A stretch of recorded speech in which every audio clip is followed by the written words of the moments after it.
இப்போ இந்த கரூர் விஷயத்துக்கு வரேன். கரூரில் என்ன நடந்ததுன்னு அந்த கரூர் மக்களை கேட்டாலே புட்டு புட்டு புட்டு வைப்பாங்க. ஏன் மேலே பழியை தூக்கி போடுறீங்க? என்னமோ நாங்கள் அரசியலே பண்ண மாட்டோம், இந்த விஷயத்துலலாம் நாங்கள் அரசியலே பண்ண மாட்டோம் வீடியோ போட்டுவிட்டு போய் சட்டசபையில் உட்காந்துக்கிட்டு ஏன் மேலே பழியை தூக்கி போடுறீங்க?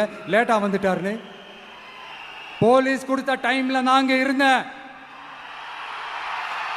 நாமக்கல்லேருந்து கரூர் வர வழியில் இருந்த மக்கள் எல்லாரையும் நான் என்ன அம்போன்னு விட்டுட்டு வர சொல்கிறீங்களா? நாமக்கல்லேருந்து கரூருக்கு நான் எப்படி வந்தேன், எவ்வளோ நேரத்தில் வந்தேன், உலகமே லைவ்ல பார்த்துக்கிட்டு இருந்தது. வாய் கூசாம ஏன் மேலே பழி தூக்கி போடுறீங்க? ஒரு மனசாட்சின்றது வேணாம்? சரி, நீங்க தான் எதுவுமே பண்ணல சார், அப்புறம் ஏன் சார் 20 வருஷமா கரூர்ல மட்டுமே, கரூர் பகுதியில் மட்டுமே போட்டி போட்ட உங்களுடைய ஒரு அடிமைய